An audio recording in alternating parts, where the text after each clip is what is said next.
Friends, स्वागत है आप सभी का एग्जाम प्लेटफॉर्म में। तो आज हम लोग के ईवीएस मैराथन लगभग 90 क्वेश्चन आज हम लोग कवर करेंगे। तो सबसे पहले आप लोग एग्जाम प्लेटफॉर्म पे नए हैं तो आप लोग एग्जाम प्लेटफॉर्म को ज़रूर सब्सक्राइब कर लीजिए।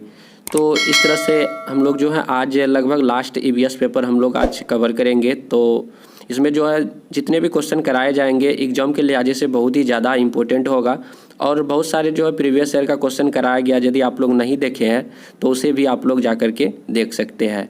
चलिए देखते हैं हम लोग 10 क्वेश्चन लगभग फैमिली एंड फ्रेंड्स से लगभग रिलेटेड इससे ही देखेंगे। तो पहला क्वेश्चन आपका, संयुक्त परिवार प्रणाली में परिवार के सभी सदस्यों पर किसका नियंत्रण होता है? जो संयुक्त परिवार होते हैं जैसे दादा दादी, माता पिता, चाचा चाची और बच्चे भी होते हैं, तो उस परिवार का जो है नियंत्रण मतलब कि कौन करता है? तो उस परिवार का नियंत्रण जो है आपका परिवार का जो मुखिया होता है उन्हीं के द्वारा किया जाता है। तो आपका राइट आंसर हो जाएगा।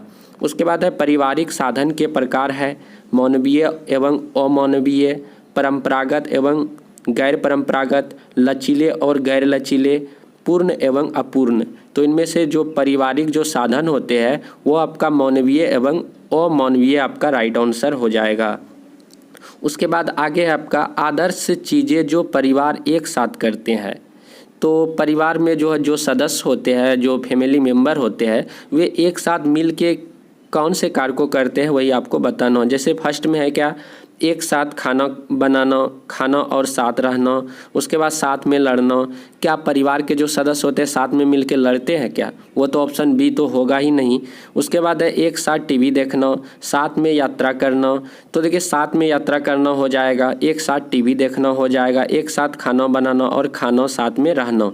और आपका जो साथ में लड़ना ये नहीं होगा, बी नहीं होगा, ए सी डी। तो ए सी डी ऑप्शन नंबर 4 पे है आपका राइट आंसर होगा। एक आदर्श परिवार के जो सदस्य होते हैं वे मिल के करते हैं, खाना बनाते हैं, खाते हैं, रहते हैं, साथ में टीवी देखते हैं, साथ में यात्रा करते हैं। उसके बाद है रीता अपने नौकरी वाले माता पिता, छोटे भाई, दादा दादी, चाचा एवं उनके परिवार के साथ रहती है। इस प्रकार की परिवार व्यवस्था को कहते हैं। देखिए रीता जो है वो अपने माता पिता, चाचा चाची, दादा दादी के साथ मतलब कि रह रही है। तो इस तरह के परिवार को जो है संयुक्त परिवार के रूप में जाना जाता है। तो संयुक्त परिवार जिसमें परिवार के सभी सदस्य एक साथ रहते हैं, आपका राइट आंसर हो जाएगा। उसके बाद आपका भावी पीढ़ी में समाजीकरण के परिवार की महत्वपूर्ण भूमिका होती है। इस परिस्थिति में परिवार माध्यम है। तो जो परिवार जो होता है समाजीकरण का कौन सा मतलब संस्था होती है? तो वह जो है प्रथम आपका राइट आंसर हो जाएगा। तो प्राथमिक समाजीकरण का जो परिवार की जो होती सबसे अहम भूमिका होती है। उसके बाद है निम्न में से कौन सी एक परिवार की विशेषता नहीं है? तो परिवार की इसमें से विशेषता कौन नहीं है आपको बताना। जैसे फर्स्ट है कम से कम 2 भिन्न लिंग वाले एक साथ रहते हैं। ये कोई ज़रूरी नहीं है कि मतलब कि कम से कम इतना रहना ही चाहिए। उसके बाद है प्रत्येक सदस्य की आय भिन्न जमा की जाती है। ऐसा नहीं होता, यह परिवार की जो विशेषता नहीं होती। परिवार के जो भी सदस्य होते हैं सभी की जो आय होती है एक साथ एक जगह ही मतलब कि जमा रहती है। यहाँ पे बोला जा रहा है कि वो जो भिन्न जमा रहती है, इसीलिए आपका जो है ये विशेषता परिवार की नहीं होगी। उसके बाद है निम्नलिखित में से किसे परिवार का सदस्य नहीं माना जाएगा? दादा दादी, ससुराल वाले, माता पिता, मित्र। तो इनमें से दादा दादी, ससुराल वाले, माता पिता सभी हो जाएंगे, बट आपका जो मित्र जो है एक परिवार का सदस्य, इसे नहीं माना जाता है मित्र को। उसके बाद है निम्नलिखित में से कौन सा कथन संयुक्त परिवार की विशेषताओं को सही ढंग से परिभाषित करता है? एक संयुक्त परिवार का जो है विशेषता वो आपको बताना है। जैसे पहला है सबसे अधिक उम्र का व्यक्ति परिवार का मुखिया होता है, सही बात है। संयुक्त परिवार का आकार बड़ा होता है, ये भी बात सही है। उसके बाद सी में परिवार के सभी सदस्य एक दूसरे को प्रताड़ित करते हैं और किसी भी काम के लिए निरुत्साहित करते हैं, ये बात गलत है। कभी भी संयुक्त परिवार में एक दूसरे जो सदस्य होते हैं उस परिवार के, तो वो ऐसा नहीं होते कि प्रताड़ित करते एक दूसरे को, ये गलत हो जाएगा। डी है परिवार में बड़ों के कारण बच्चे कम उम्र में ही अनुशासन सीख जाते हैं, ये भी सही है। तो आपका सी सिर्फ गलत है, ए बी डी। तो ए बी डी किस में है? ऑप्शन नंबर 3 में है। तो ए बी डी आपका राइट आंसर होगा। उसके बाद है सामाजिक संरचना की केंद्रीय इकाई क्या है? तो परिवार इसका जो राइट आंसर हो जाएगा। उसके बाद है जिस परिवार में बच्चे अपने माता या पिता के साथ रहते हैं उसे डैश के रूप में जाना जाता है। तो जिस परिवार में जो है बच्चे जो माता पिता के साथ रहते हैं वह क्या संयुक्त परिवार या बड़ा परिवार या विस्तृत परिवार या एकल अभिभावक परिवार कहलाएगा। तो आपका राइट आंसर हो जाएगा जिसमें सिर्फ माता पिता है और बच्चे हैं तो वह एकल अभिभावक परिवार हो जाएगा राइट आंसर। तो ऑप्शन नंबर 4 आपका बिल्कुल सही जवाब है। इस तरह से हम लोग जो है फैमिली और एंड फ्रेंड से रिलेटेड हम लोग 10 क्वेश्चन कवर किए हैं। तो इसके बाद चलिए हम लोग अगले 10 क्वेश्चन को हम लोग कवर करते हैं। उसके बाद हम लोग जो है 10 क्वेश्चन लगभग इसमें कवर करेंगे वर्क एंड प्ले से रिलेटेड। तो चलिए हम लोग देखते हैं इसमें किस प्रकार के क्वेश्चन इससे रहते हैं। तो फर्स्ट क्वेश्चन देखिए आपका है कि एक अध्यापिका को कक्षा 4 के बच्चों को शीघ्रता से बनने वाले नाश्ते के संबंध में कक्षा में पढ़ाना है। शीघ्रता से कौन सा व्यंजन तैयार हो जाएगा। तो एक बच्चे को जो है मतलब कि शीघ्रता से जो किसी भी नाश्ते बनाने के बारे में पढ़ाना है तो इनमें से 4 ऑप्शन है। तो कौन सा ऐसा जो है व्यंजन है जो कि बहुत ही जल्दी तैयार किया जा सकता है। तो आपका जो है भेलपूरी आपका राइट आंसर हो जाएगा ऑप्शन नंबर 4। उसके बाद आप बॉक्स में कुछ फेंकते हैं और इसे लेने के लिए कूदते हुए जाते हैं। मैं कौन सा खेल हूँ। तो उस खेल का नाम बताना है कि बॉक्स में कुछ फेंकते हैं और इसे लेने के लिए कूदते हुए जाते हैं तो वह खेल का नाम क्या है। तो हॉप्स स्कॉच आपका राइट आंसर ऑप्शन नंबर 3 हो जाएगा। उसके बाद है कुछ नियमों के साथ खेल। नीचे दिए गए कथनों के अनुसार खेल की पहचान कीजिए। जैसे यहाँ पे दिया गया है कि इनमें बहुत मनोरंजन और व्यायाम शामिल है। सेकेंड में कहता है दौड़ते समय सांस रोक कर रखने वाले व्यक्ति। उसके बाद है कि विपरीत खिलाड़ियों को छूना। तो यह जो किस प्रकार का खेल है kabaddi kho kho basketball hops scotch. तो जो है इसमें जो है मतलब कि सांस को रोक करके फिर जो विपक्षी टीम के जो प्लेयर होते हैं उसको छूना पड़ता है। तो ये जो है कबड्डी आपका राइट आंसर हो जाएगा ऑप्शन नंबर 1। उसके बाद है कक्षा 5 की एक पर्यावरण अध्ययन की अध्यापिका अपने विद्यार्थियों से भूकंप के मानवीय कारणों की सूची बनाने को कहती है। रवि ने इसका सही कारण डैश लिखा है। तो कक्षा 5 के एक पर्यावरण अध्ययन की अध्यापिका अपने विद्यार्थियों को भूकंप के मानवीय कारणों की सूची बनाने के लिए कहती है। तो रवि ने इसका सही कारण डैश लिखा। तो ये जो खनन क्रियाकलाप आपका राइट आंसर हो जाएगा ऑप्शन नंबर 2 आपका बिल्कुल सही जवाब है। उसके बाद है नीचे कुछ मानवीय गतिविधियाँ दी गई है तो आपको बताना। जैसे ए में कहता है खानों की खुदाई बांधों का निर्माण बाजार में बेचने के लिए पत्तियों और जड़ी बूटियों का संग्रह बांस से टोकरी बनाना बुनना। उसके बाद गिरी हुई पत्तियों में से पत्ती को प्लेट बनाना। तो वनों के लुप्त होने के लिए जिम्मेदार गतिविधियां कौन सी है। तो इसमें कुछ मानवीय मतलब कि मनुष्यों के द्वारा बनाया गया जो प्रैक्टिकली यानी कि गतिविधि है तो आपको इसमें से बताना है कि कौन सा राइट आंसर हो जाएगा। तो ए और बी आपका बिल्कुल सही जवाब हो जाएगा। तो ए और बी जो है इनमें से ऑप्शन नंबर 2 बिल्कुल सही जवाब है। ए में कहा था खानों की खुदाई और बी में कहा था बांधों का निर्माण। ये मानवीय गतिविधि है आपका राइट आंसर हो जाएगा। उसके बाद है यहाँ पे जो है मिलान करना है। जैसे खाना बनाने का काम किसके द्वारा किया जाता है मोटर बाइक रिपेयरिंग किसके द्वारा किया जाता है। उसके बाद जो है आपका हवाई जहाज़ का उड़ान किसके द्वारा जूते बनाना। तो देखिए खाना कौन बनाएगा। खाना जो है आपका कौन बनाएगा आपको यहाँ पे मैच करना है। तो खाना आपका जो शेप आपका राइट आंसर हो जाएगा। उसके बाद मोटर का रिपेयरिंग कौन करेगा तो मैकेनिक आपका राइट आंसर हो जाएगा। हवाई जहाज़ कौन उड़ाएगा पायलट आपका राइट आंसर हो जाएगा। जूते कौन बनाएगा मोची आपका राइट आंसर हो जाएगा। बाल कौन काटेगा आपका नाई राइट आंसर हो जाएगा। इस तरह से आप लोग मिला सकते हैं। तो खाना बनाना शेफ मोटर रिपेयरिंग मैकेनिक हवाई जहाज़ उड़ाना पायलट जूते बनाना मोची बाल काटना नाई। इस तरह से आपका राइट आंसर हो जाएगा। उसके बाद है आगे कॉपर स्मिथ एक डैश है व्यवसाय पक्षी विषय पशु। तो इनमें से आपको बताना कि कॉपर स्मिथ जो है क्या है। तो इसका राइट आंसर हो जाएगा ऑप्शन नंबर 2 पक्षी। तो पक्षी आपका जो है बिल्कुल सही जवाब है। कॉपर स्मिथ एक पक्षी का नाम है। तो ऑप्शन नंबर 2 बिल्कुल सही जवाब है। उसके बाद है निम्नलिखित में से गलत कथन का चयन कीजिए कि गलत कथन कौन सा है। पहला में बताया जा रहा है यहाँ पे क्या पहला में कहता है कि 18 वर्ष से कम उम्र की लड़कियों की शादी नहीं करनी चाहिए। उसके बाद सेकंड में लड़कियों को पढ़ाई के समान अवसर देने चाहिए, तो सही बात है। उसके लड़कियों को 14 वर्ष से कम उम्र के कारखानों में काम नहीं करना चाहिए, ये भी सही बात है। लड़कियों को शादी के बाद पढ़ाई नहीं करनी चाहिए। तो देखिए यहाँ पे क्या कहता है कि लड़कियों को शादी के बाद पढ़ाई नहीं करनी चाहिए। इस तरह का बात जो है बिल्कुल ही गलत है। तो इस तरह से ऑप्शन नंबर 4 आपका सही हो जाएगा कि लड़कियों को, क्या ऐसा है कि लड़की यदि शादी हो गया लड़कियों का तो वो पढ़ाई मतलब कि शादी के बाद नहीं पढ़ेगी, तो इस तरह का बात गलत है। शादी के बाद भी उसे पढ़ने का पूर्णतः अधिकार है। तो यहाँ पे कौन सा कथन गलत है? तो ऑप्शन नंबर 4 बिल्कुल गलत है। एक किसान भूसी से अनाज अलग करना चाहता था, इसे डैश नामक प्रक्रिया द्वारा प्राप्त किया जा सकता है। तो यहाँ पे कौन सा प्रक्रिया आपका राइट आंसर हो जाएगा? जैसे थ्रेसिंग है, निष्पावन है, उसके कटाई है, हस्तचयन है। तो इस तरह से ऑप्शन नंबर 2 आपका जो निष्पासन आपका बिल्कुल सही जवाब हो जाएगा, ऑप्शन नंबर 2। उसके बाद है कार्य ऐसी चीज़ है जिसे हम डैश के लिए करते हैं।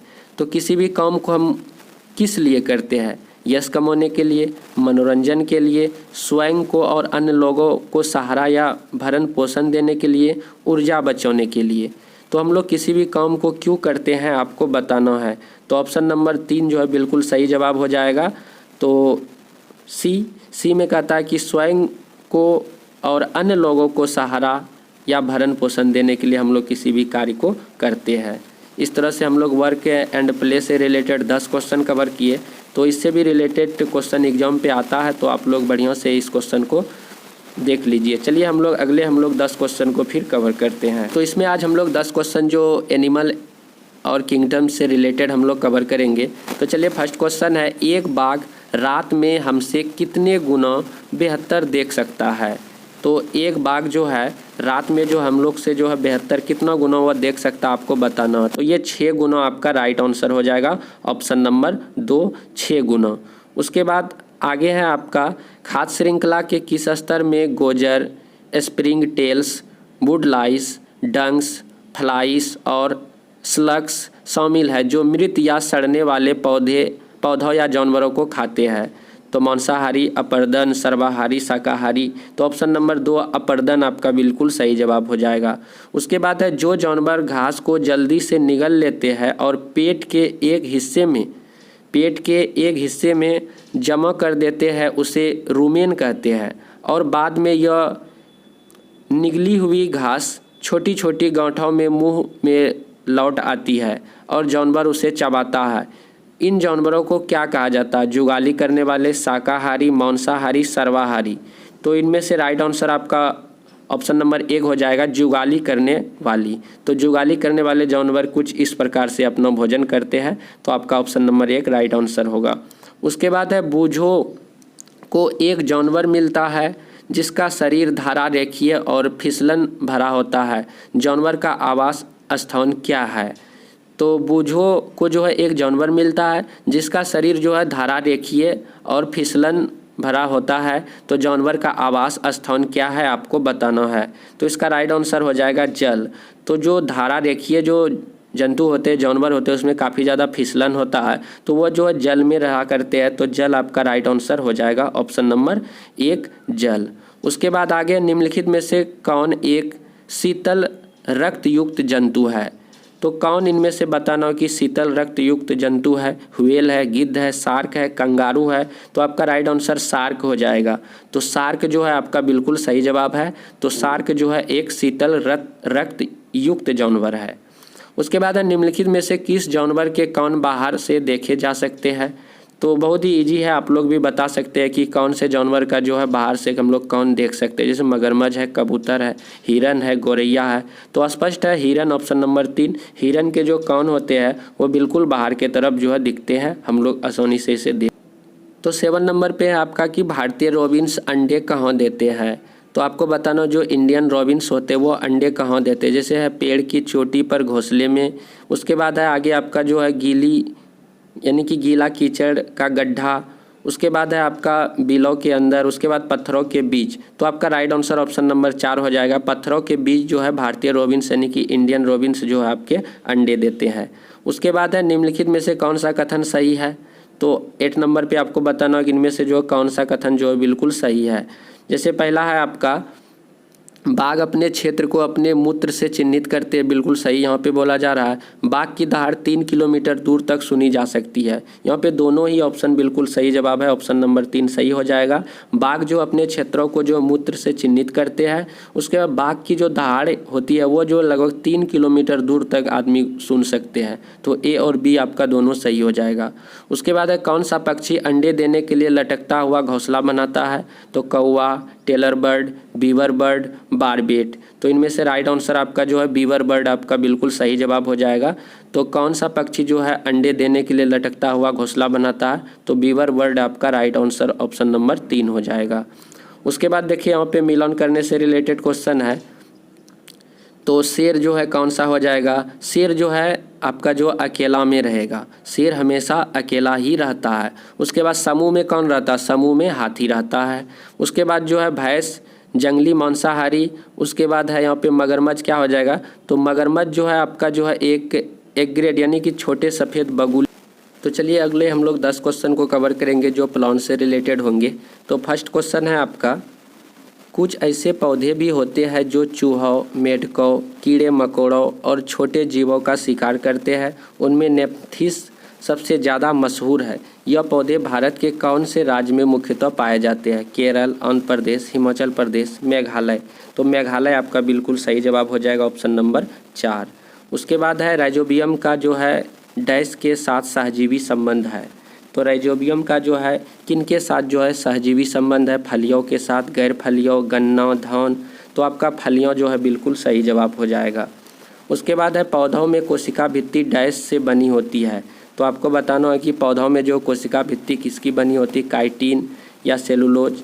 तो जो है पौधों की जो कोशिका भित्ति जो है आपका सेलुलोज आपका बिल्कुल सही जवाब हो जाएगा। उसके बाद है स्टार्च का एक अच्छा स्रोत है।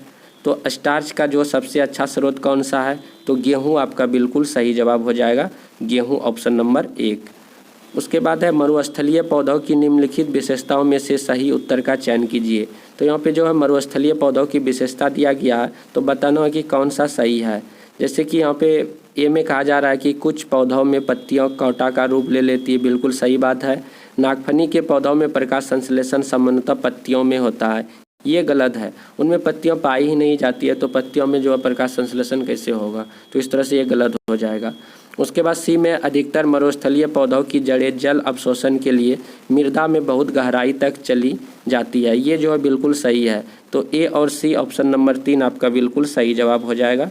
उसके बाद अगला है आपका, निम्न पौधों में से कौन सा पौधा कीटों को जाल में फंसाता है और खा जाता है? तो आपको बताना है कि इनमें से जो 4 पौधे हैं, तो कौन सा ऐसा पौधा है जो कीड़ों को अपने अंदर फंसा लेता है और भोजन के रूप में उससे खाता भी है? तो आपका जो घटपर्णी आपका बिल्कुल सही जवाब हो जाएगा, ऑप्शन नंबर 4। तो चलिए हम लोग अगले 10 क्वेश्चन जो है भोजन से रिलेटेड हम लोग इसमें कवर करेंगे। देखिए यहाँ पे है, कैलाश अपनी उम्र से बड़ा दिखता है, उसका शरीर मोटा और ढीला है।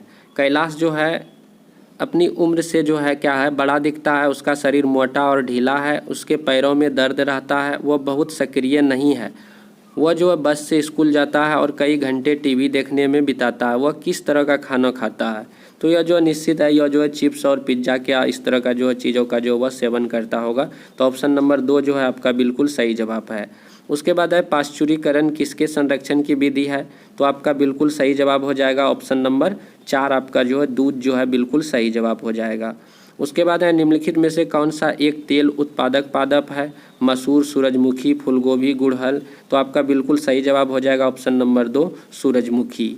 उसके बाद है स्वस्थ खाद्य पदार्थ के नाम डैश है? सब्जियां, दूध व दही, मछली, सभी। तो इनमें से राइट आंसर ऑप्शन नंबर 4 हो जाएगा, सभी। तो स्वस्थ खाद्य पदार्थ का नाम क्या है? सब्जी, दूध, दही, मछली, ये सभी हो जाएगा। उसके बाद आगे है आपका, तो यहाँ पे जो मिलान करना है कुछ, तो आप लोगों को यहाँ पे बताना है कि कौन सा सही होगा।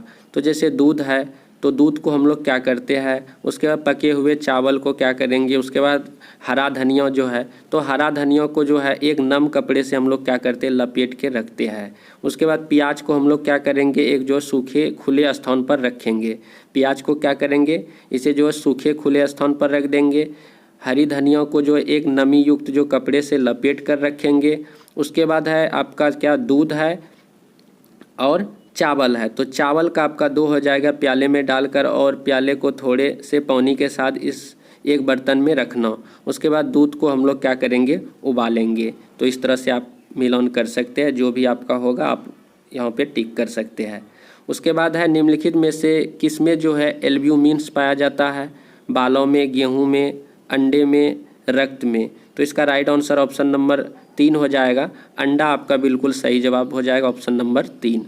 उसके बाद है यहाँ पे आपको मिलान करना है कि कौन सा यहाँ पे सही होगा। जैसे गोवा है, उसके बाद कश्मीर है, तो कश्मीर में आपका जो है सरसों के तेल में बनी मछली आपका बिल्कुल सही जवाब हो जाएगा। यहाँ पे जो मतलब कि खाया जाता है लोगों के द्वारा, सरसों के तेल में बनी मछली। उसके बाद केरल में टेपियोका आपका बिल्कुल सही जवाब हो जाएगा। तो करी के साथ उबला हुआ टेपियोका कहाँ का है, केरल का है। उसके बाद गोवा में क्या हो जाएगा, गोवा में जो नारियल के तेल से बनी मछली आपका गोवा हो जाएगा। सरसों के तेल की बनी मछली आपका कश्मीर, और नारियल के तेल की बनी मछली आपका गोवा हो जाएगा। और टेपियोका आप जानते ही है केरल हो जाएगा। उसके बाद एक बच गया आपका क्या, हांगकांग। तो यहाँ पे क्या हो जाएगा, यहाँ पे पकाया हुआ जो है सौंफ आपका बिल्कुल सही जवाब हो जाएगा। तो डी का आपका जो है 2 हो जाएगा। तो इस तरह से यहाँ पे सही जवाब आपका जो है ऑप्शन नंबर 3 आ जाएगा। तो डी में क्या है आपका हांगकांग, इसका जो पकाया हुआ सौंफ ऑप्शन नंबर 2 वाला बिल्कुल सही हो जाएगा। तो ऑप्शन नंबर 3 आपका बिल्कुल यहाँ से सही जवाब है। उसके बाद है केसिन डैश में पाया जाता है। तो आपको बताना हो कि केसिन किस में पाया जाता है। तो केसिन आपका जो दूध बिल्कुल सही जवाब ऑप्शन नंबर 1 हो जाएगा। उसके बाद है प्राचीन काल में खाद्य परिरक्षण डैश किया जाता था। तो प्राचीन काल में जो है खाद्य का जो परिरक्षण जो है किसके द्वारा किया जाता है, तो किया जाता था आपको बताना है। तो ये सभी जो है हो जाएगा, जैसे सुखाकर, नमक लगाकर, धुआं देकर। तो यहाँ पे चौथा यानी कि सभी आपका बिल्कुल सही जवाब हो जाएगा। उसके बाद है गट्टे की सब्जी निम्नलिखित में से किससे बनी होती है। तो गट्टे की सब्जी जो है निम्नलिखित में से किससे बनी होती है, चनों के आटे से, मक्के के आटे से, गेहूं के आटे से, बेसन से। तो इसमें राइट आंसर ऑप्शन नंबर 4 हो जाएगा, बेसन से। तो बेसन आपका बिल्कुल सही जवाब हो जाएगा। इस तरह से हम लोग 10 क्वेश्चन जो भोजन से रिलेटेड कवर किए हैं। तो अगले 10 क्वेश्चन हम लोग जो है जल से रिलेटेड हम लोग करेंगे। जैसे कि फर्स्ट क्वेश्चन है, जल की कमी मुख्य रूप से किसके कारण होती है, जल प्रदूषण, जल का अत्यधिक उपयोग और असमान पहुँच। तो यहाँ पे राइट आंसर आपका ऑप्शन नंबर 2 हो जाएगा, जल का अत्यधिक उपयोग और असमान पहुँच आपका बिल्कुल सही जवाब हो जाएगा। उसके बाद है अगला क्वेश्चन आपका, आंगन में एक गड्ढा खोदा जाता है और उसे जो है पक्का किया जाता है। तो आंगन में जो है एक गड्ढा खोदा जाता है, उसे पक्का किया जाता है। एक ढक्कन से ढका होता है, इसमें वर्षा का जल एक पाइप के माध्यम से उसके मुंह से जुड़ी एक छलनी के माध्यम से एकत्र किया जाता है ताकि उसमें कोई गंदगी न जाए। इस जल को साफ करने के बाद पीने के काम में लिया जाता है। तो यहाँ पे कौन सा ऑप्शन सही हो जाएगा आपको बताना। जैसे बावड़ी है, जोहाद है, घड़सीर है, टंका है। तो आपका जो टंका बिल्कुल राइट आंसर हो जाएगा, ऑप्शन नंबर 4। उसके बाद है भारत में जल की कमी का प्रमुख कारण क्या है। तो भारत में जो है जल की जो है कमी बिल्कुल दिख रहा है। तो इसका मुख्य कारण क्या है, जल का अति प्रयोग, जल का बर्बाद करना, जल का भंडारण, पुनर्चक्रण जल। तो जल का जो है बर्बाद करना आपका बिल्कुल सही जवाब ऑप्शन नंबर 2 हो जाएगा।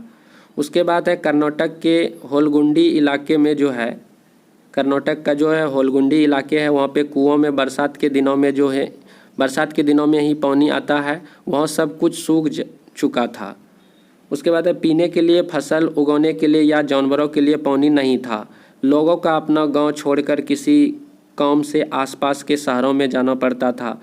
इस समय को हल करने के लिए बच्चों का एक समूह एक साथ पहले तालाब को ठीक से सफाई की गई। तालाबों के चारों ओर घास और पेड़ लगाए गए थे। समूह की मेहनत का परिणाम सामने आया और अंत में कुआं में पानी जमा हो गया था। इस समूह का नाम बताना है, जो बच्चों के समूह के द्वारा जो कर्नाटक के होलगुंडी में इस तरह का कार्य किया गया था। तो ये जो है भीमा संघ आपका बिल्कुल सही जवाब हो जाएगा, ऑप्शन नंबर 3। बहुत बार ये क्वेश्चन जो पूछा भी गया है एग्जाम पे। उसके बाद है कि निम्नलिखित में से कौन सा जल को आर्थिक रूप से उपयोग करने का एक तरीका है, बावड़ियों का निर्माण, वर्षा जल संग्रह, ड्रिप सिंचाई, अंतःस्यंदन। तो ये जो है ड्रिप सिंचाई आपका बिल्कुल सही जवाब हो जाएगा। तो इस तरह से आप लोग जो भी नए हैं अभी तक चैनल पे, तो आप लोग यदि सब्सक्राइब नहीं किए तो प्लीज़ आप लोग चैनल को ज़रूर सब्सक्राइब कर लीजिए। चलिए देखते हैं अगले क्वेश्चन। मछली को अपनी दिशा बदलने और जल में संतुलन बनाए रखने में कौन मदद करता है? तो आपको बताना है कि मछली को जो अपनी दिशा बदलने और जल में जो है संतुलन बनाए रखने, बैलेंस करने में कौन मदद करता है? तो है सपाट पंख और पूंछ। तो बिल्कुल सही जवाब हो जाएगा। सपाट पंख और जो पूंछ होते हैं वे जो है उसको संतुलन और मछली को अपनी दिशा बदलने में क्या करते हैं? मदद करते हैं। पृथ्वी पर सबसे बुद्धिमान स्तनधारी कौन सा है? हिप्पोपोटामस या कुत्ता, डॉल्फिन, हिरन? तो आपको बताना है कि सबसे जो है बुद्धिमान जानवर कौन सा है, आपको बताना है। तो इनमें से राइट आंसर ऑप्शन नंबर 3 हो जाएगा, डॉल्फिन। उसके बाद है अगले क्वेश्चन। जल में शैवाल की उपस्थिति इंगित करती है कि जल डैश है। तो जल में जो है शैवाल का उगना यह क्या इंगित करता है? जल को मतलब कि वह क्या बताता है कि अम्लीय है या मृदु है? तो अम्लीय आपका राइट आंसर है। तो जल में शैवाल का उगना या उसका उपस्थिति इंगित करता है कि जल क्या है? अम्लीय है। उसके बाद है निम्नलिखित में से कौन पानी की कमी के लिए जिम्मेदार नहीं है? तो पानी की जो कमी हो रही है उसके लिए कौन सा जो है ऑप्शन आपका सही है कि जो जिम्मेदार नहीं है? जैसे पहला, उद्योगों का तेज़ी से विकास। उसके बाद है बढ़ती हुई जनसंख्या, भारी वर्षा, जल संसाधनों का कुप्रबंधन। तो इसमें से राइट आंसर आपको बताना है कि इनमें से कौन सा ऐसा फैक्टर है जो कि जल की कमी को मतलब कि नहीं करता। जैसे भारी वर्षा, यदि भारी वर्षा होगा तो इसके कारण जल की कमी नहीं होगा। तो ऑप्शन नंबर 3 आपका बिल्कुल सही जवाब है। हमें जल का संरक्षण क्यों करना चाहिए? उपयोग के लिए कम पानी उपलब्ध है, पानी की मांग बढ़ी है, जल प्रदूषण बढ़ा है, उपरोक्त सभी। तो आपका राइट आंसर हो जाएगा उपरोक्त सभी। तो हमें जल संरक्षण क्यों करना चाहिए? उपयोग के लिए कम पानी उपलब्ध है इसलिए हम लोग को करना चाहिए, पानी की मांग बढ़ रही है इस कारण से करना चाहिए, जल प्रदूषण बढ़ रहा है इस कारण से करना चाहिए। तो ये सारे कारण हैं जिसके कारण हम लोगों को जो है जल को बचाना चाहिए, इसका संरक्षण करना चाहिए। तो अगला क्वेश्चन आपका है कि निम्नलिखित में से जो है कौन सी सामग्री घर बनाने के काम नहीं आती है? तो इनमें से आपको बताना कि कौन सा सामग्री जो है घर बनाने के काम नहीं आते। सीमेंट, लोहा, पत्थर, स्कूटर। तो स्कूटर अलग है, पत्थर हो गया, लोहा हो गया, सीमेंट हो गया, ये तीनों आपके जो है घर बनाने की सामग्री है। बट स्कूटर आपका राइट आंसर हो जाएगा, ये नहीं है। उसके बाद है राज असम में और रूबीना जो है हिमाचल में रहते हैं। दोनों एक जैसे घरों में रहते हैं जिनमें समान है। तो राज जो है असम में रहते हैं और रूबीना जो है हिमाचल प्रदेश में रहते हैं। तो दोनों एक जैसे घरे में रहते हैं, तो जिनमें क्या मतलब कि समानता है वही आपको बताना है। खिड़की का प्रकार, तिरछी छत का प्रकार, दीवारों का रंग, तल से ऊंचाई। तो आपका राइट आंसर ऑप्शन नंबर 2 हो जाएगा, तिरछी छत का प्रकार। तो राज जो है असम में रहते हैं और हिमाचल प्रदेश में रूबीना रहती है। तो दोनों का जो घरे का जो छत मतलब कि हुआ करता है वो जो काफ़ी ज़्यादा तिरछा होता है, ढलान काफ़ी ज़्यादा होता है। ऑप्शन नंबर 2 ये दोनों जो है समानता हो जाएगा। उसके बाद है घर की जो है छतें बनाने के लिए किस सामग्री का उपयोग किया जाता है? तो उपरोक्त सभी बिल्कुल राइट आंसर हो जाएगा। अब्रक की परतें, पत्थर की पट्टी और कंक्रीट, ये सारे चीज़ों के द्वारा हम लोग घर के क्या करते हैं? छतों का जो है निर्माण करते हैं। उसके बाद है रमन डैश में रह रहा है। 2 मंजिल घर पत्थरों से बना है और इसमें एक समतल छत है। भूतल पर कोई खिड़की नहीं है और इसका उपयोग जानवरों के लिए और आवश्यक चीज़ों के भंडारण के लिए किया जाता है। तो रमन जो है डैश में रहता है, 2 मंजिला घर जो है पत्थरों से बना है और इसमें जो एक समतल छत है, भूतल पर कोई खिड़की नहीं है और इसका उपयोग जानवरों के लिए और आवश्यक चीज़ों के भंडारण के लिए किया जाता है। तो बताना है कि वह जो है कहाँ पे रहता है। तो राजस्थान है, असम है, लद्दाख है, मनाली है। तो आपका बिल्कुल सही जवाब हो जाएगा लद्दाख। ऑप्शन नंबर 3 बिल्कुल सही जवाब है। उसके बाद है सही कथन का चयन करना है। ए में कहता है कि पुराने समय में घर मिट्टी, गोबर, पेड़, डालियों आदि से बनाए जाते थे। सही बात है। पशु को दूर रखने के लिए गाय का गोबर का प्रयोग किया जाता था। ये बी आपका जो गलत है। दीमक को दूर रखने के लिए नीम और कीकर के पेड़ की शाखाओं का प्रयोग किया जाता था। तो यहाँ पे जो है ए और आपका जो है सी बिल्कुल सही जा रहा है। तो ए और सी इसमें देखेंगे कहाँ पे है, तो ऑप्शन नंबर 4 आपका बिल्कुल सही जवाब हो जाएगा। उसके बाद है कल्पना करें कि आप एक तूफान में फंस गए हैं जिसमें बिजली भी गिर रही है, निम्न में से कौन सा स्थान आपके लिए आश्रय लेने के लिए सबसे उपयुक्त है। तो कल्पना कीजिए, इमेजिन कीजिए कि आप एक तूफान में फंस गए हैं जिसमें बिजली भी गिर रही है। तो निम्न में से आप जो किस जगह पे अपना मतलब कि स्थान या शरण लेंगे। बड़े पेड़, छोटे पेड़, खुले भंडारण सेट या इमारत की खिड़कियाँ। तो इमारत की खिड़कियों के पास आप जाएंगे। उसके बाद है शिकारा क्या है, आपको बताना है कि यहाँ पे चारों ऑप्शन में। तो शिकारा जो है आपका कश्मीर घाटी में झीलों और नदियों का एक लकड़ी का नाव होता है। तो ऑप्शन नंबर 4 आपका बिल्कुल सही जवाब हो जाएगा। घर की सफाई का महत्व है। घर की सफाई हम लोग क्यों करते हैं। मानसिक स्वास्थ्य के लिए, शारीरिक स्वास्थ्य के लिए, जीवन में आनंद की प्राप्ति के लिए, तीनों के लिए। तो यहाँ पे जो है सभी के लिए हम लोग घर की क्या करते हैं, सफाई करते हैं। उसके बाद है तुपीक क्या है। तुपीक आपको बताना है कि क्या है। जैसे ए में है कि टुंड्रा, तुपीक के बारे में यहाँ पे दिया गया है कि टुंड्रा क्षेत्रों में रहने वाले लोगों द्वारा निर्मित बर्फ का घर होता है। एस्किमो के चमड़े के तंबू होते हैं। भील जनजातियों के लोगों की झोपड़ियाँ, अमेजन के लोगों के कपड़े के तंबू। तो यहाँ पे आपका राइट आंसर हो जाएगा ऑप्शन नंबर 2 बिल्कुल यहाँ पे सही जवाब है। एस्किमो के चमड़े के जो है तंबू के बने घर जो होते हैं, ये आपका बिल्कुल सही जवाब हो जाएगा। उसके बाद है गोलकुंडा किले का निर्माण किसके द्वारा किया गया है। तो यहाँ पे काकतीय राजवंश आपका बिल्कुल सही जवाब हो जाएगा, ऑप्शन नंबर 3। तो इस तरह से हम लोग जो है शेल्टर से रिलेटेड हम लोग 10 क्वेश्चन हम लोग कवर किए हैं।